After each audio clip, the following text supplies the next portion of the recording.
नमस्ते मेरे प्यारे विद्यार्थी मित्रों, मैं सुनार सर YouTube के हिंदी शिक्षक इस चैनल पर मैं आप सबका स्वागत करता हूं। मैं जानता हूं कि आप जल्दी ही आने वाली मार्च 2024 की परीक्षा की तैयारी करने में जुट गए होंगे। बच्चों, आज जो मैं वीडियो लेकर आया हूं उसका विषय है भाषा अध्ययन अर्थात व्याकरण। इस वीडियो में प्रश्न पत्र में पूछा जाने वाला विभाग क्रमांक 4 अर्थात व्याकरण से संबंधित जो 14 अंकों का प्रश्न है उसे मैंने हस्तलिखित रूप में प्रस्तुत करने का प्रयास किया है। मुझे आशा है कि इसका अवश्य आपको फायदा ही होगा।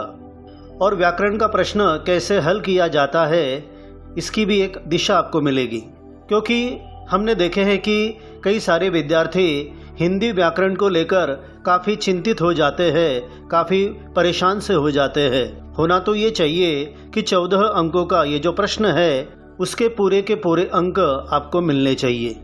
तो उत्तर लिखने का सही तरीका और थोड़ी सूझबूझ इसका अगर आप प्रयोग करते हो तो मैं समझता हूँ कि ये 14 अंक बिल्कुल आपके पक्के हैं। 10वीं की परीक्षा के लिए जाने वाले विद्यार्थी पहले जितनी ज़्यादा संख्या में पुराने प्रश्न पत्रों का अभ्यास करेंगे, उनकी प्रैक्टिस करेंगे, निश्चित रूप से उन्हें फ़ायदा भी होगा। यहाँ पर एक सराव प्रश्न पत्र दिया हुआ है, उनमें से हमने विभाग क्रमांक 4 अर्थात भाषा अध्ययन का प्रश्न लिया है। इस प्रश्न के अंतर्गत 11 घटक है। 11 घटकों में से घटक क्रमांक 3, 4, 5 और 6 यहाँ पर तालिका बनाना आवश्यक है, जो कि आप उत्तर पत्र में देखोगे। तो आइए हस्तलिखित उत्तर पत्र के लिए हम शुरुआत करते हैं। प्रश्न चौथा का पहला घटक है अधोरेखांकित शब्द का शब्द भेद पहचान कर लिखिए। राशन के लिए कुछ रुपए रखे थे। यहाँ पर कुछ शब्द के नीचे अधोरेखांकन है। उत्तर लिखने से पहले एक बात मैं आपको बता दूं, शब्द भेद पहचानने के लिए केवल संज्ञा, सर्वनाम और विशेषण यही पूछा जाता है, और उसमें भी इनका उपप्रकार लिखने की आपको आवश्यकता नहीं है। उत्तर पत्र में नए पृष्ठ का प्रयोग करते हुए सबसे ऊपर शीर्षक डालना होगा भाषा अध्ययन और कोष्टक में लिखोगे व्याकरण। तो पहला घटक जो है शब्द भेद की पहचान, कुछ यह एक विशेषण है। दूसरा घटक लेते हैं निम्नलिखित अव्ययों में से किसी एक अव्यय का अपने वाक्य में प्रयोग कीजिए। यहाँ पर केवल एक ही अव्यय का हमें वाक्य में प्रयोग करना है। आपका सराव होना चाहिए, इसलिए हमने यहाँ पर दोनों लिए हैं और दोनों अव्ययों से संबंधित दो वाक्य बनाए हैं। सबसे पहले जहाँ शब्द का प्रयोग हमें करना है, तो पहला वाक्य है आपको वहाँ जाना होगा जहाँ भेजा जाएगा। दूसरा वाक्य है सारे जहाँ से अच्छा हिंदुस्तान हमारा। आपकी जानकारी के लिए मैं बता दूं बच्चों कि जहाँ के दो अर्थ होते हैं, एक अर्थ है कोई स्थान और दूसरा अर्थ है दुनिया, संसार। दूसरा अव्यय दिया गया है अक्सर। वाक्य प्रयोग अच्छी घटनाएं अक्सर याद आती है। दूसरा वाक्य उसे अक्सर झूठ बोलने की बुरी आदत है। जिन अव्ययों का हमने वाक्य में प्रयोग किया है उस शब्द के नीचे अधोरेखांकन जरूर करें। तालिका पूर्ण कीजिए, दो में से कोई एक। ये प्रश्न संधि से संबंधित है। यहाँ पर शब्द तो हमें दिया गया है अत्यंत, इसकी संधि विच्छेद करनी है और संधि का भेद लिखना है। और दूसरा जो शब्द है वो हमें दिया नहीं गया है, केवल उसका संधि विच्छेद दिखाया गया है, दुहा अधिक बल, और उसका संधि भेद भी नहीं दिया गया है, वो हमें लिखना है। आइए इसका उत्तर ऐसे लिखेंगे। तो शब्द अत्यंत, इसका संधि विच्छेद है अति जोड़ अंत, और इसका संधि भेद है स्वर संधि। ये शब्द अगर आपको नहीं लिखना है तो दूसरा शब्द है दुर्बल, इसका संधि विच्छेद है दुह अधिक बल, संधि भेद है विसर्ग संधि। ध्यान रखें दोनों में से एक ही लिखे। चौथा घटक निम्नलिखित वाक्यों में से किसी एक वाक्य से सहायक क्रिया को पहचानकर उसका मूल रूप लिखिए। पहला वाक्य हम सभी समुद्र की ओर दौड़ पड़े और दूसरा वाक्य है लक्ष्मी ने घास छोड़ दिया। दोनों में से एक वाक्य आपको लेना है, लिखना है, और उसके लिए जरूरी है तालिका बनाना। उत्तर इस तरह है, जो घटक होगा उसका संक्षिप्त शीर्षक आपको देना है। जैसे मैंने दिया है सहायक क्रिया। और तालिका भी बनाई है। सहायक क्रिया है पढ़े और उसका मूल रूप है पढ़ना। दूसरा उदाहरण का सहायक क्रिया है दिया, मूल रूप है देना। पांचवा घटक है निम्नलिखित में से किसी एक क्रिया का प्रथम तथा द्वितीय प्रेरणार्थक रूप लिखिए। यहाँ पर भी आपको तालिका बनानी पड़ेगी। पूछे हैं 2, लिखने हैं आपको एक ही उत्तर। पहले हमने शीर्षक दिया प्रेरणार्थक क्रिया। पहला शब्द क्रिया जीतना, प्रथम प्रेरणार्थक रूप जिताना, द्वितीय प्रेरणार्थक रूप जितवाना। ये शब्द अगर आपको नहीं लिखना है तो दूसरा शब्द है क्रिया पीना, उसका प्रथम प्रेरणार्थक रूप है पिलाना और द्वितीय प्रेरणार्थक रूप है पिलवाना। और एक बात का ध्यान रखिए विद्यार्थी मित्रों, जीतना और पीना इन दोनों शब्दों में ज और प की द्वितीय मात्रा है, लेकिन जब इसका प्रथम और द्वितीय प्रेरणार्थक रूप होगा जिताना, जितवाना या पिलाना, पिलवाना, उस समय उनकी मात्रा प्रथम हो जाएगी। आप यहाँ पर देख सकते हो। मात्रा अर्थात वेलांटी।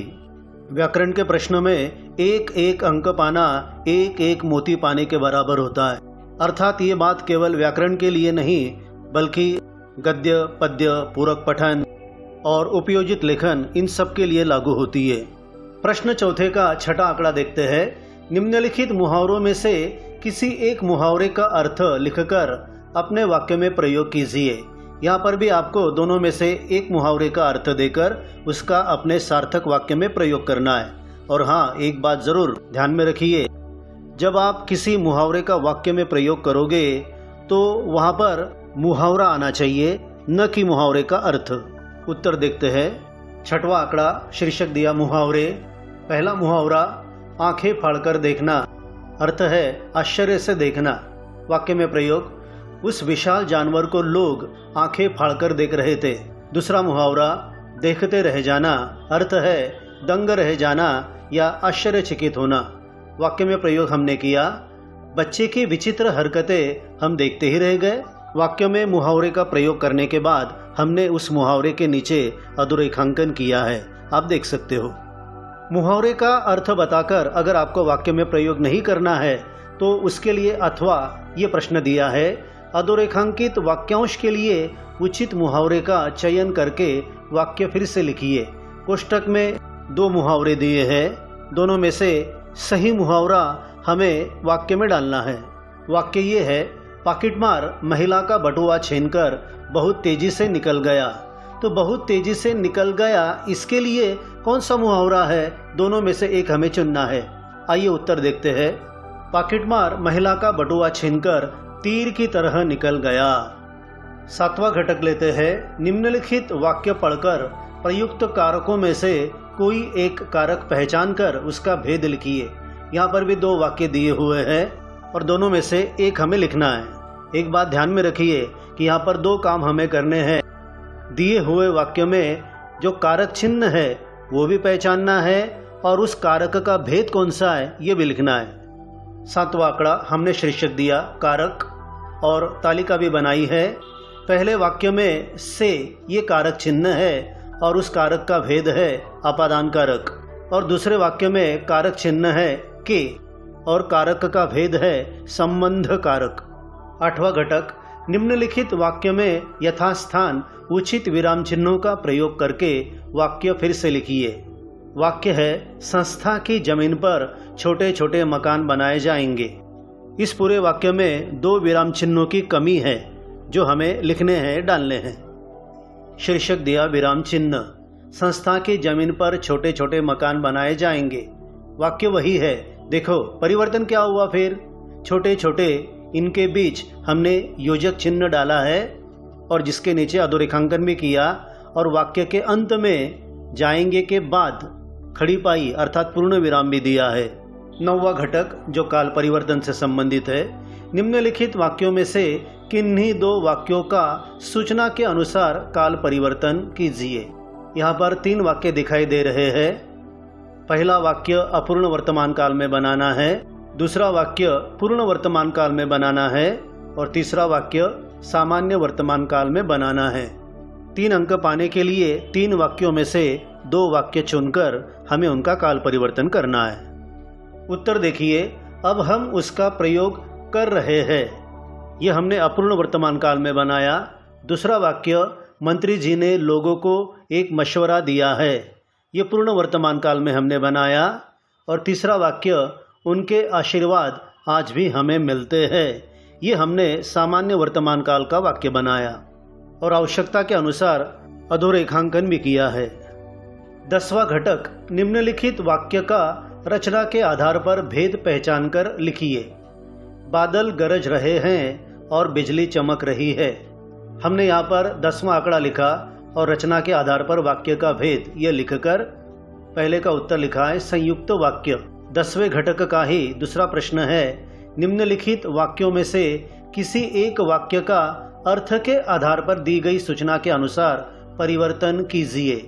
यहाँ पर जो पहला वाक्य है उसका हमें संदेहवाचक बनाना है और दूसरा जो वाक्य है उसका प्रश्नवाचक वाक्य बनाना है। दोनों में से एक ही बनाना है, लेकिन प्रैक्टिस के लिए और जानकारी के लिए मैंने दोनों वाक्य बनाए हैं। देखते हैं उत्तर पत्र में। तो संदेहवाचक वाक्य यह बना, शायद गरीब भूख की लाचारी से श्रम करता है। और प्रश्नवाचक वाक्य हमने ये बनाया, क्या कलयुग में धर्म पलायन कर जाता है। प्रश्नवाचक वाक्य बनाने के बाद अंत में प्रश्न चिन्ह देना अनिवार्य है। अब प्रश्न चौथा का आखिरी यानी कि 11वां घटक हम देखेंगे। निम्नलिखित वाक्यों में से किन्हीं दो वाक्यों को शुद्ध करके वाक्य फिर से लिखिए। वैसे भी विद्यार्थी अपने लेखन में काफ़ी अशुद्धियाँ करते हैं। यहाँ तो जो मूल वाक्य होता है शुद्ध, उसमें जानबूझकर 2 अशुद्धियाँ डाली जाती है और ये 2 अशुद्धियाँ ढूंढकर हमें वो वाक्य शुद्ध बनाना है। एक वाक्य के लिए 1 अंक। 3 वाक्य दिए हुए हैं, हमें लिखने हैं 2। हमने तीनों लिए हैं। देखिए, पहला वाक्य पढ़ते हैं, बचपन के वह दिन याद आता है। इसमें 2 अशुद्धियां हैं। देखिए, 11वां घटक वाक्य शुद्धिकरण, उसका उत्तर क्या है, बचपन का वह दिन याद आता है। के की जगह पर का और दिन, यहाँ पर द की दूसरी मात्रा थी जो कि गलत था, वहाँ पर पहली मात्रा होनी चाहिए। और वही वाक्य हम दूसरे तरीके से भी बना सकते हैं, बचपन के वे दिन याद आते हैं, लेकिन यहाँ पर 3 शुद्धियाँ हो जाएगी। के वैसा ही रखना पड़ेगा, वह की जगह पर वे, दिन शब्द में द की पहली मात्रा होगी और है पर अनुस्वार होगा। बचपन के वे दिन याद आते हैं। दूसरा वाक्य दिया हुआ है, उनके ऊपर ऐसा बोझ नहीं आएगा। यहाँ पर भी 2 अशुद्धियाँ हैं जो हमें ढूंढकर शुद्ध लिखना है। उनके ऊपर ऐसा बोझ नहीं आएगा। तो पहले कौन सी अशुद्धियाँ थी ये आपकी समझ में आ गया होगा। तीसरा वाक्य देखते हैं, आपने कभी आपके लिखने की सार्थकता की परख किया है। देखो, सुनने में और पढ़ने में कितना अटपटा लगता है क्योंकि ये वाक्य ही अशुद्ध है। यहाँ पर भी हमें 2 अशुद्धियाँ निकालकर शुद्ध तरीके से वाक्य लिखना है। देखो क्या बदल हुआ है, आपने कभी अपने लिखने की सार्थकता की परख की है। 2 अशुद्धियाँ थी जो हमने दूर की। तो अपनी सूझबूझ का परिचय देते हुए आप आसानी से ये जो व्याकरण के 14 अंक है उसे प्राप्त कर सकते हैं। और कई विद्यार्थी होते हैं जो 14 में से 14 अंक हासिल कर ही लेते हैं। तो भाषा अध्ययन से जुड़ी हुई ये वीडियो यहाँ पर ख़त्म होती है। मैं आशा करूँगा कि ये वीडियो आपको ज़रूर अच्छी लगी होगी, समझ में आई होगी और उत्तर लिखने की दिशा भी आपको मिली होगी। तो YouTube पर मेरा जो चैनल है हिंदी शिक्षक, आप उसे अवश्य सब्सक्राइब कीजिएगा। धन्यवाद।